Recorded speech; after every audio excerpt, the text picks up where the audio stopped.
오늘은 가정을 어떻게 성화시킬 것인가라는 주제로 말씀을 드리겠습니다.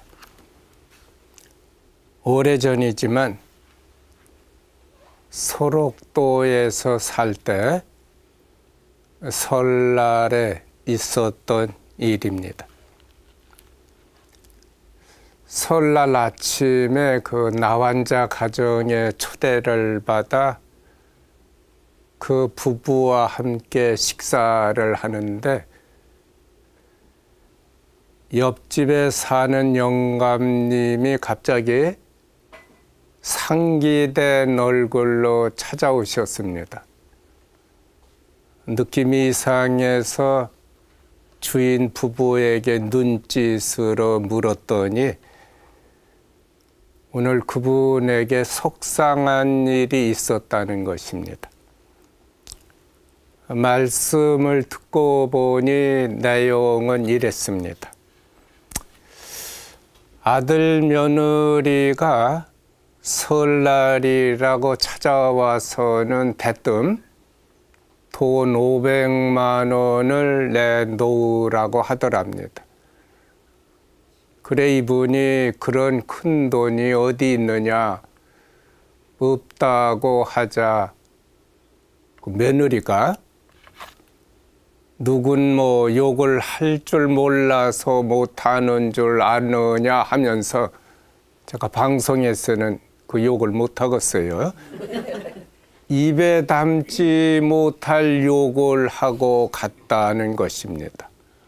며느리가 시아버지한테 입에 담지 못할 욕을 퍼붓고 아들 며느리가 돌아간 것입니다.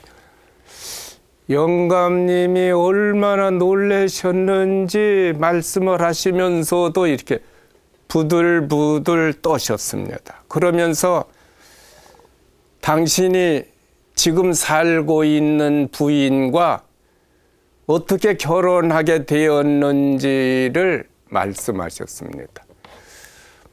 그때도 10년 전 설날이었답니다.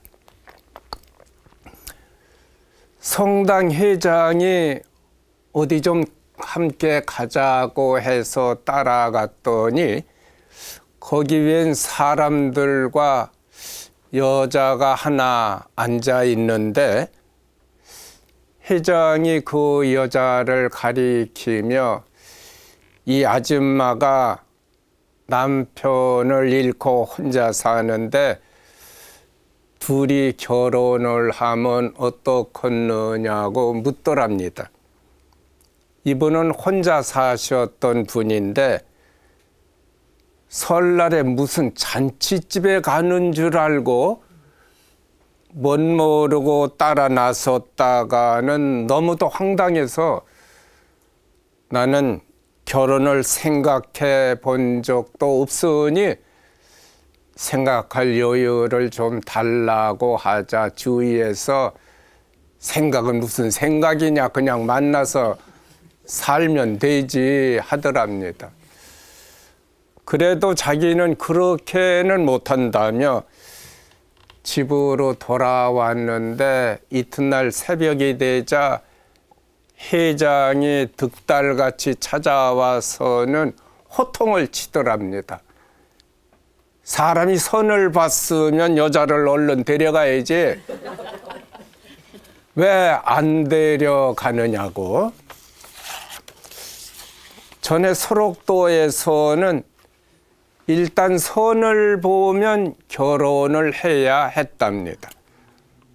아주 억지로 협박이나 강제로 시켰는데 그러나 다 뜻이 있어서 그렇게 하는 것이며 만일에 이것을 어기면은 그 사회에서 이를테면 왕따를 당하게 됩니다.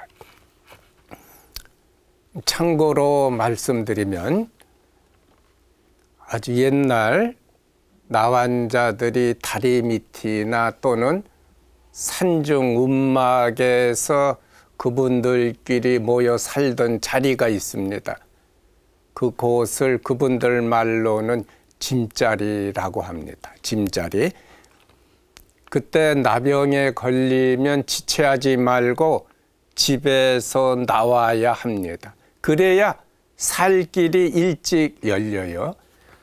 대개는 집에서 감추고 지내다가 결국은 쫓겨나듯이 동네나 집을 떠나게 되는데 그 당시에 이분들은 어디 갈 곳이 없어요.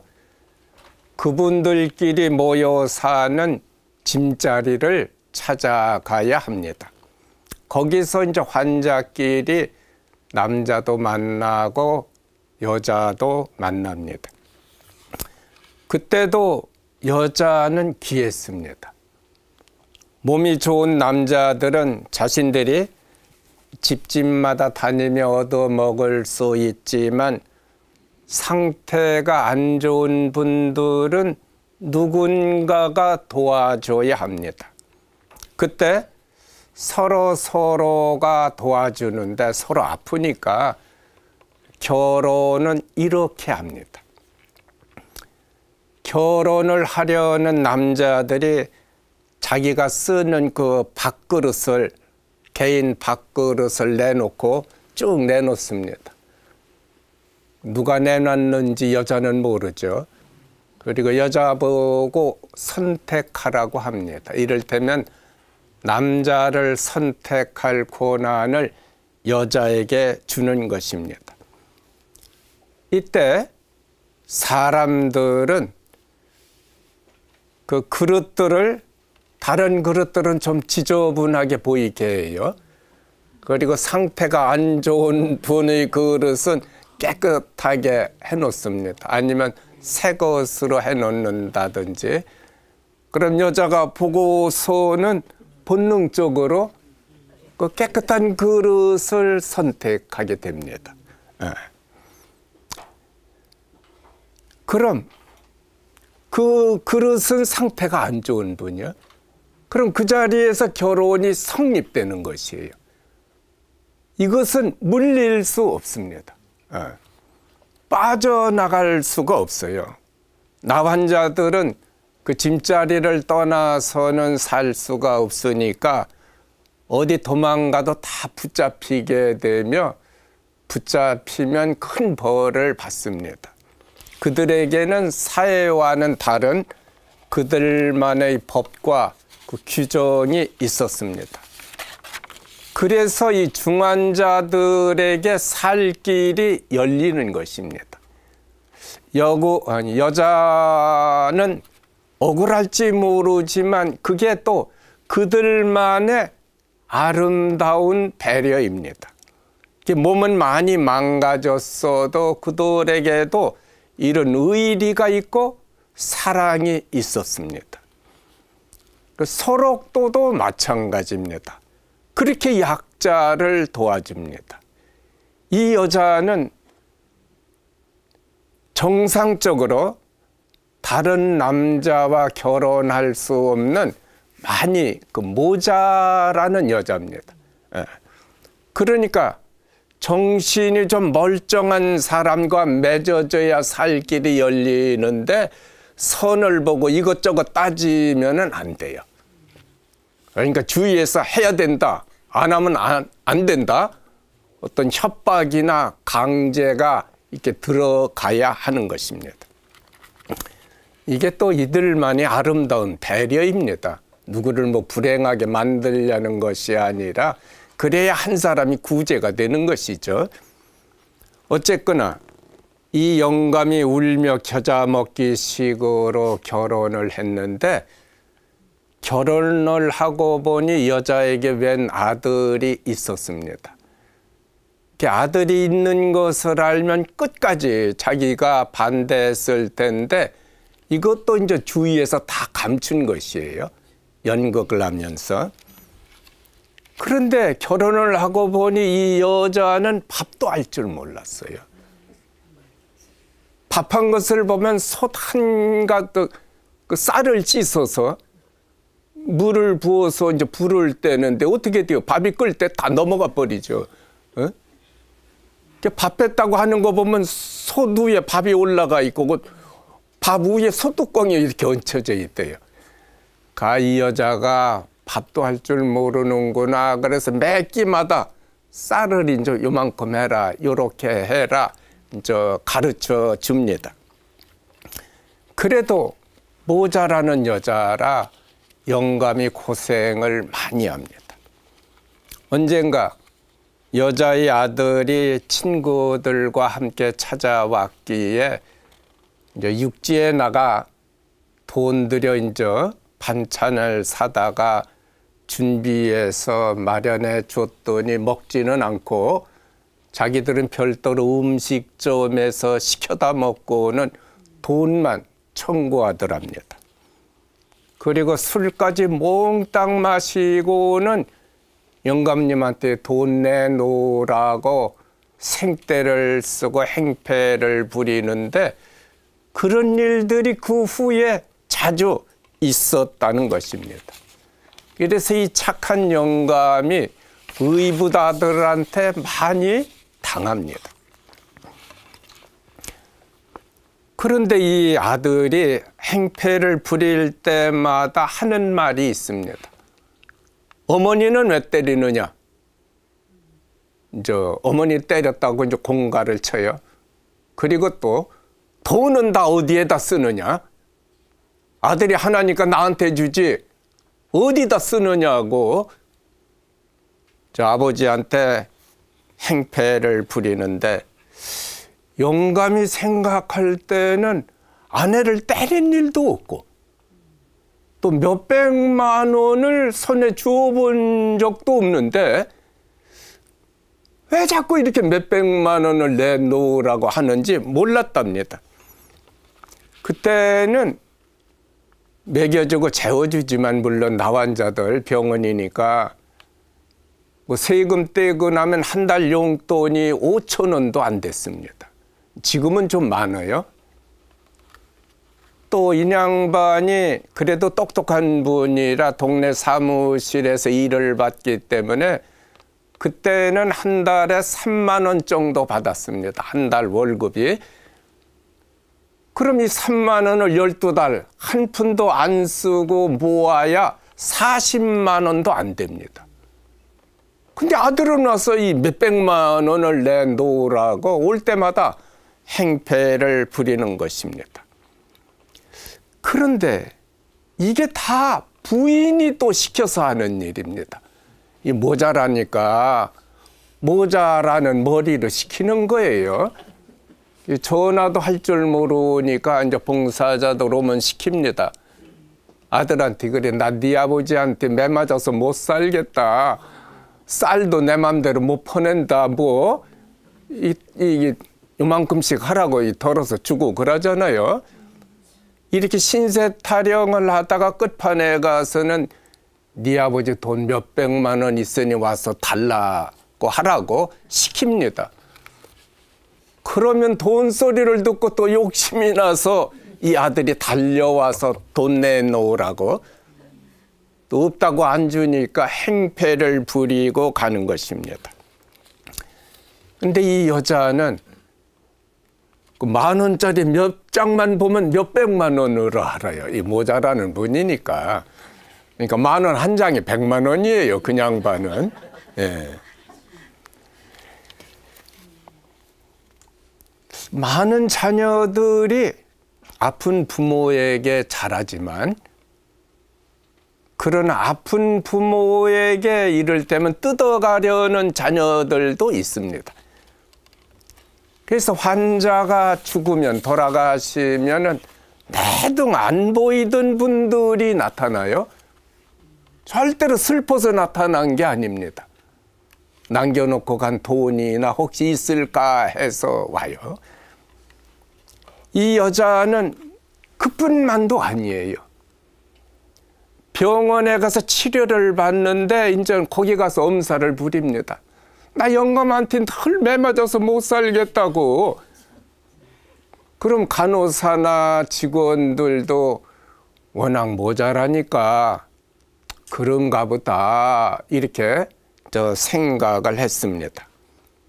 그러니까 아버지와 의붓아들 사이를 이렇게 갈라놓는 것도 이 부인이고, 또 병원 직원들로 하여금 영감을 오해받게 하는 것도 이 부인이 하는 것입니다.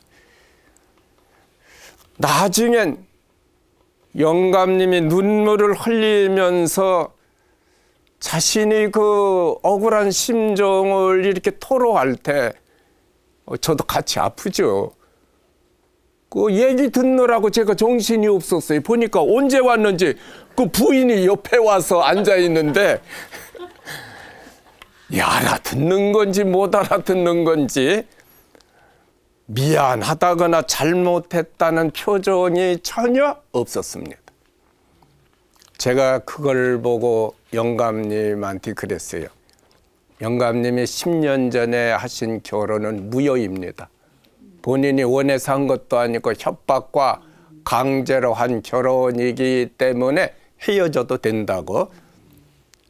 그래서 착한 영감님이 너무 딱한 것이에요.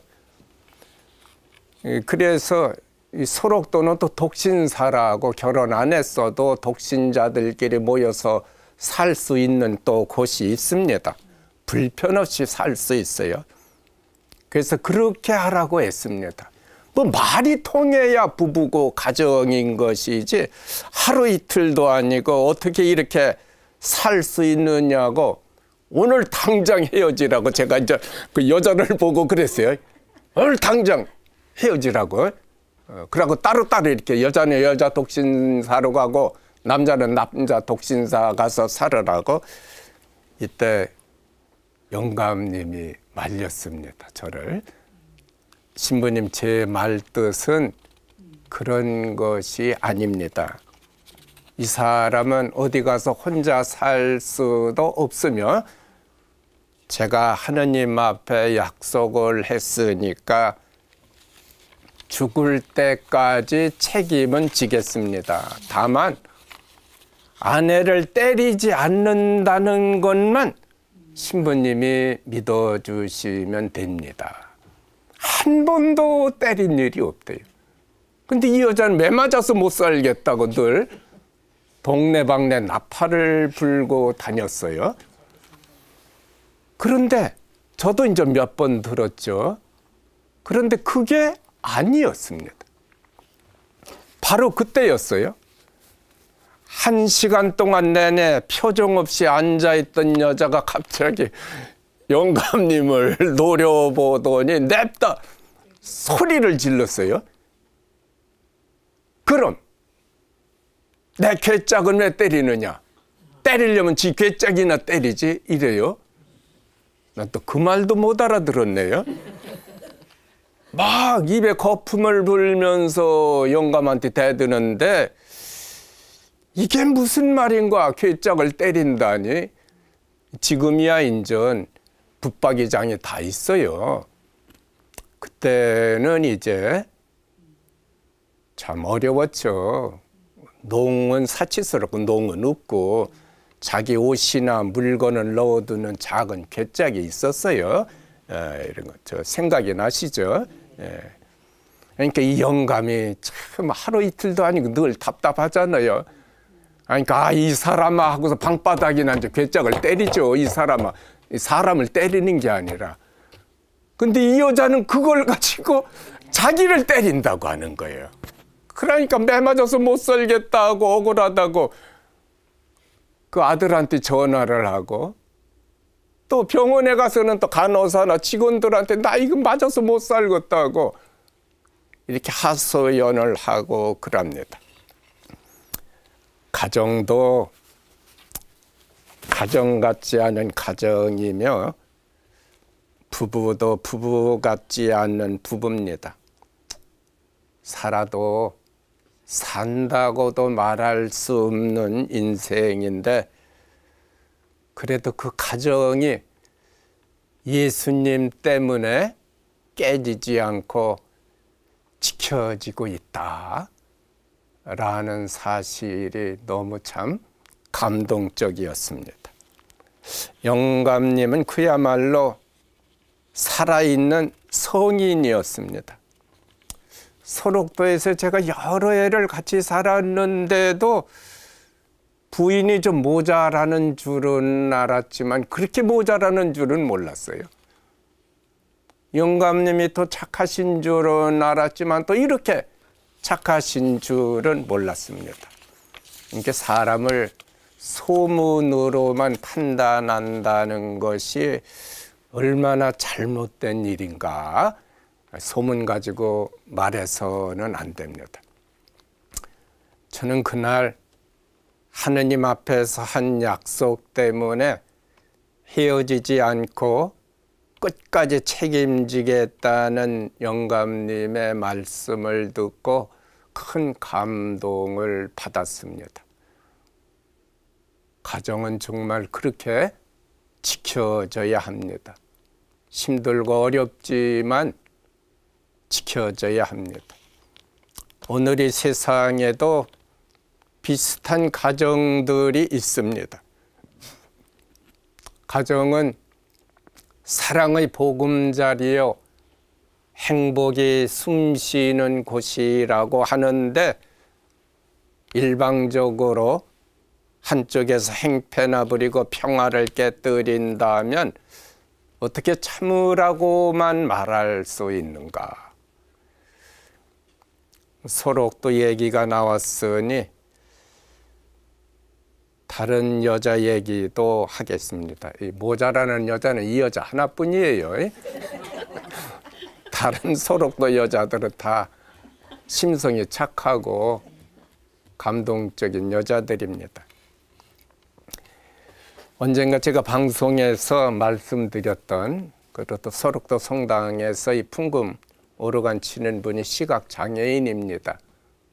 이 장애인의 부인 되는 분입니다. 부인. 시각장애인은 본명이 다니엘이고 이 부인은 막달레나입니다. 시각장애인은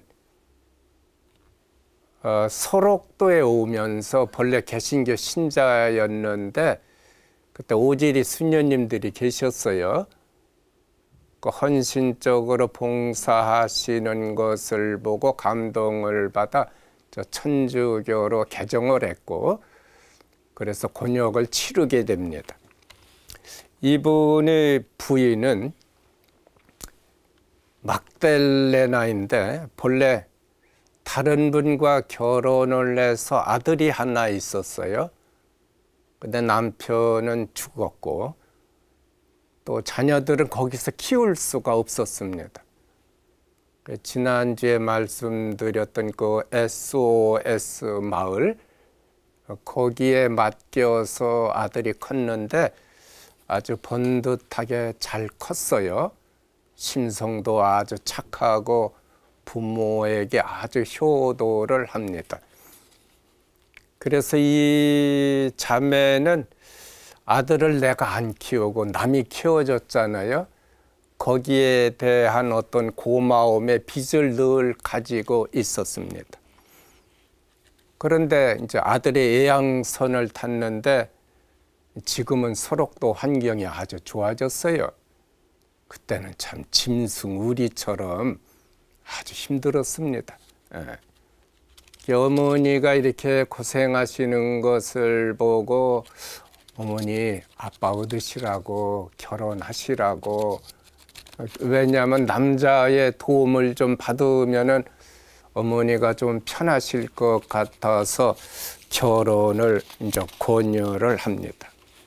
그때 이 자매는 병원에서 그 시각장애인 이 남자를 본 것이에요. 근데 이 남자 다니엘이 이 소록도 들어오기 전에 누가 잘못해서 시각장애인이 됐다네요. 병도 막 진행이 되고 있고 아프고 죽고 싶은 거예요. 그러니까 그냥 죽고 싶고 고통을 받고 있는데 이 막달레나 이 자매가 내 아들은 누가 공짜로 켜줬으니까 나도 저런 남자를 위해서 좀 봉사해서 그 빚을 갚으면 어떨까 해서 아들한테 그럽니다. 나 결혼할 마음은 없었는데 네 말 듣고 생각하니까 나 이 남자 아니면 안 하겠다라고 전 말을 합니다. 그러자 많은 분들이 반대를 합니다. 병원 직원은 물론이고 성당에서도 멀쩡한 남자들이 많은데 왜 하필 눈먼 봉사냐. 지금까지도 고생 많이 했는데 왜 고생을 사서 하려고 하느냐. 지금이야 네가 도와줄지 모르지만 나이 들어봐라. 너 아주 엄청 고생한다. 그래도 본인이 굽히지 않고 이 남자 아니면 내 결혼 안 한다 해서 결혼을 하게 됩니다. 그러니까 결혼했을 때 이 남자는 좀 고맙죠. 그래서 악보를 가르쳐줘요.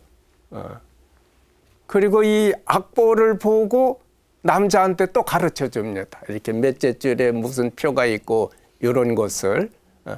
그래서 남자가 부인 때문에 오르간을 치게 되는 거예요. 아, 지금은 아주 잘 칩니다. 두 분이 아주 성당의 보물인데 이 다니엘 씨가 그러는 거예요.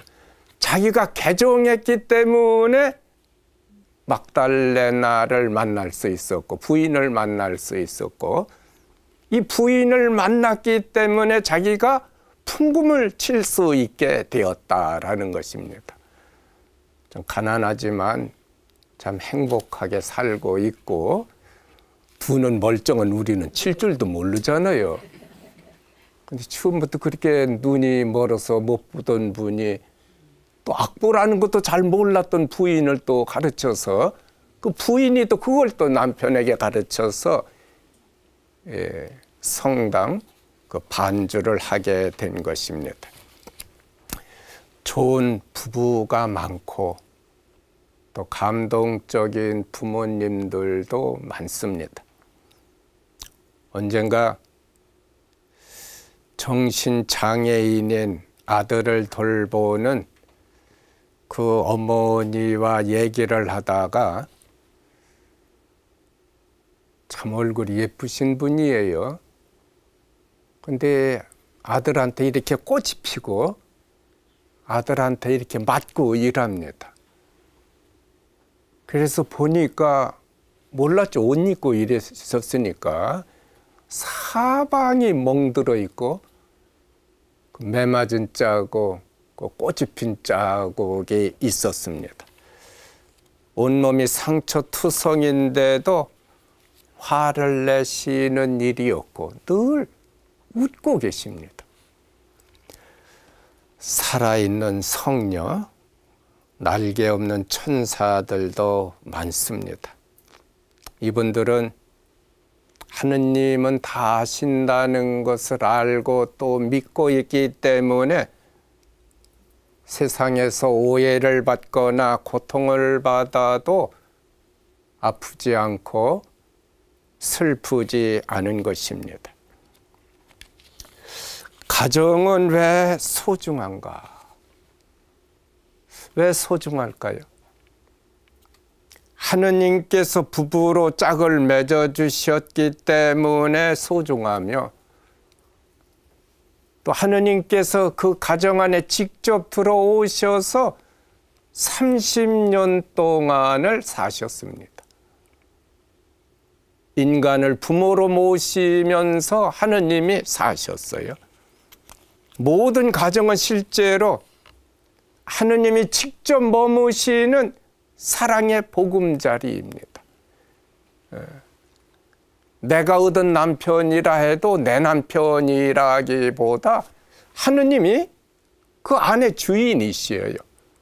맺어주신 것이고 우리는 그 도구인 것입니다. 가정은 흔히 최초의 학교요, 최초의 교회라고 합니다. 가정 최초의 구원이 가정에서 이루어지는 거예요. 또 가정이 원만할 때 자녀들의 인성교육이나 신앙교육은 물론 세상 전체가 올바로 성화될 수 있습니다. 이게 세상에는 올바로 서야 할 것들이 많이 있는데 첫째가 뭐예요? 가정입니다. 그런 의미에서 마리아와 요셉과 그리고 주님이 머무셨던 나자렛의 성가정을 잠깐 묵상해 보겠습니다. 천사가 처녀 마리아를 찾아와서 이제 아기를 가져 아들을 낳을 것이다 라는 소식을 전해줬을 때 마리아는 깜짝 놀랐습니다. 약혼자인 요셉도 모르게 어떻게 임신을 해서 아들부터 낳게 되나? 너무도 황당했습니다. 그래서 마리아가 물어봅니다. 이 몸은 처녀입니다. 어떻게 그런 일이 있을 수 있겠습니까? 천사가 대답합니다. 성령이 너에게 내려오시고 지극히 높으신 분이 힘이 감싸 주실 것이다. 이를테면 너는 몰라도 하느님께서 다 그렇게 해 주신다는 것입니다. 도저히 믿기지 않는 말이요. 또 굉장히 위험한 일인데 마리아가 결국 순종합니다. 이 몸은 주님의 종입니다. 지금 말씀대로 저에게 이루어지기를 바랍니다. 하느님의 뜻에 100% 순명합니다. 우리는 마리아의 응답을 아주 쉽게 생각하지만 사실은 그렇지 않은 것입니다. 지금 말씀대로 저에게 이루어지기를 바랍니다 라는 그 응답을 했을 때 마리아는 속으로 나는 죽었다. 나는 꼼짝없이 죽었다는 비장한 각오를 가지고 응답한 것입니다. 왜냐하면 아직 예식도 올리지 않은 처녀가 약혼자의 아이도 아니고 누군가도 모를 아이를 임신했다면 그런 여자는 당연히 돌로 쳐서 죽여야 합니다. 이게 율법입니다. 빠져나갈 수가 없습니다. 세상에 어느 누가 마리아가 하느님의 아들을 임신했다는 것을 알아듣거나 이해할 수 있겠습니까? 어머니 저 하느님의 아들을 임신했어요 하면 어머니가 알아들으시겠어요? 미친 소리라고 나무라실 테죠. 또 요셉씨 내가 하느님의 아들을 임신했으니까 오해하지 마세요 하면은 요셉이 알아듣겠어요? 이게 무슨 소리예요? 아무도 알아들을 수 없습니다. 그러니까 꼼짝없이 마리아는 죽을 수밖에 없습니다. 그럼 요셉의 상황은 어떠했는가? 마리아가 누군가의 아이를 임신한 것을 알았을 때 요셉은 굉장한 충격을 받았을 것입니다. 세상에 이런 일이 있을 수 있는가? 남자가 다른 것은 다 참을 수 있어요. 근데 자기 여자가 누군가도 모를 남자의 아이를 임신했다면 참을 수 없죠.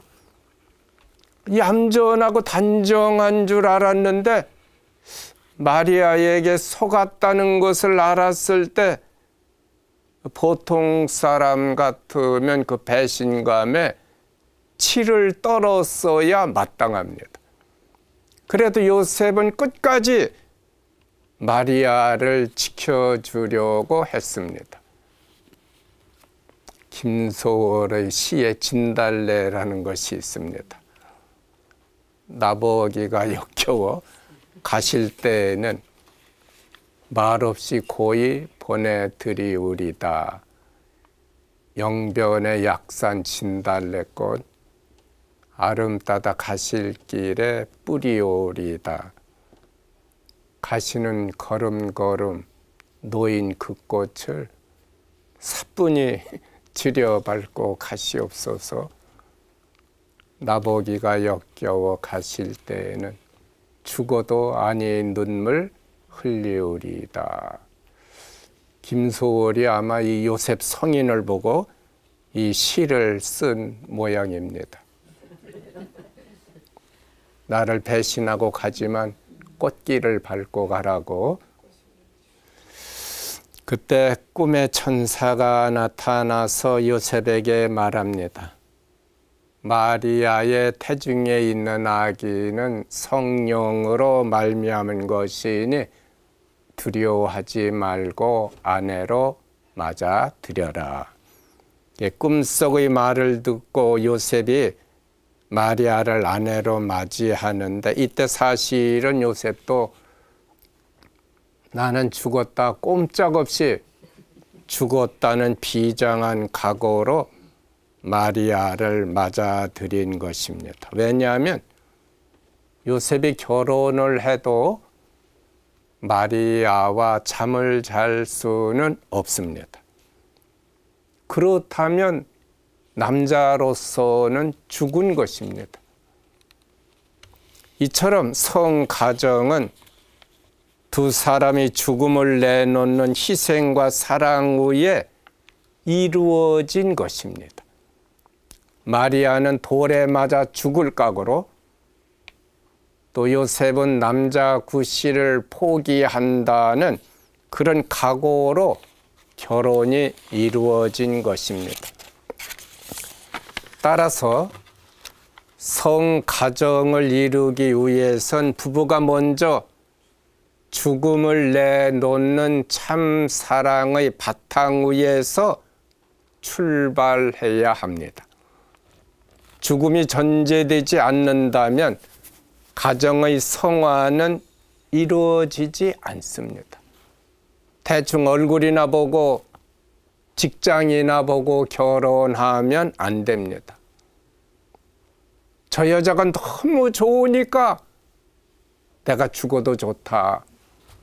저 남자가 너무 좋으니까 내가 죽어도 좋다는 그런 사랑, 그런 어떤 희생이 있어야 합니다. 가끔 혼수 가지고 말썽이 생기는 결혼을 봅니다. 저 남자를 사랑하기 때문에, 저 여자를 사랑하기 때문에 나는 죽어도 좋다는 그런 결혼이 아니라 겨우 돈 얼마짜리 혼수 가지고 결혼을 합니다. 사랑도 없는 결혼도 문제지만 희생이 없는 사랑도 문제입니다. 어떤 두 젊은이가 대학에 다닐 때 5년 동안 뜨겁게 연애를 해서 결혼을 했는데, 결혼한 지 1년도 못 되어서 헤어졌습니다. 남편은 의사고 여자는 선생이었습니다. 남편에게 물어봤습니다. 뭐가 불만이냐? 남자가 그럽니다. 여자의 서비스가 부족합니다. 맞는 말이죠. 아내가 화장하고 하루 종일 남편만 기다리는 여자가 아닙니다. 일찍 출근해서 학생들을 가르쳐야 하고, 또 늦게 퇴근해서 청소하고 빨래하고 밥해야 합니다. 아내에게 물어봤습니다. 뭐가 불만이냐? 남편의 이해가 부족합니다. 그것도 맞는 말입니다. 남편은 하루 종일 아프다는 사람만 만나고 옵니다. 참 좋은 말도 2번 이상 들으면 듣기 싫은데 약 먹어도 안 낫는다, 더 아프다, 참 스트레스 많이 받죠. 집에 돌아오면은 편하고 싶고 그냥 누가 자기를 이렇게 편하게 받아주면 좋겠는데 안 되는 거예요. 사실 사랑은 아무리 베풀어도 늘 미안하고 부족한 것입니다. 아무리 최선을 다해서 내가 봉사하듯이 했다 해도 미안한 거예요. 부족한 것입니다. 참 사랑은 아내가 너무 좋아서 아내를 위해 죽어도 남편이 죽는 아픔을 모르는 것이며 그게 아픔이 아니에요. 기쁨입니다. 또 남편이 너무 좋아서 남편을 위해 죽어도 아내가 죽는 슬픔을 모르는 것입니다. 사랑은 죽는 것 자체가 기쁨이 되고 행복이 되는 것입니다. 저 여자를 통해서 나만 행복하려고 한다면 그 자체가 틀린 거예요. 저 남자를 통해서 나만 또 편하게 살려고 하는 것도 안 맞는 것입니다. 저 남자가 저 여자가 너무 좋기 때문에 나는 손해가 나도 괜찮아요. 오히려 그게 기쁜 것입니다. 이득 보고 싶은 게 없어요. 시간도 아깝지 않아요. 돈도 아깝지 않습니다. 그런데 이런 사랑을 제대로 배우지 못하는 원인이 있습니다. 자녀를 적게 낳기 때문에 요즘 아이들은 이렇게 오냐오냐 자기 위해 주는 것만 배웠지 자기가 남을 위해서 무슨 배려를 해야 하는 줄을 모릅니다.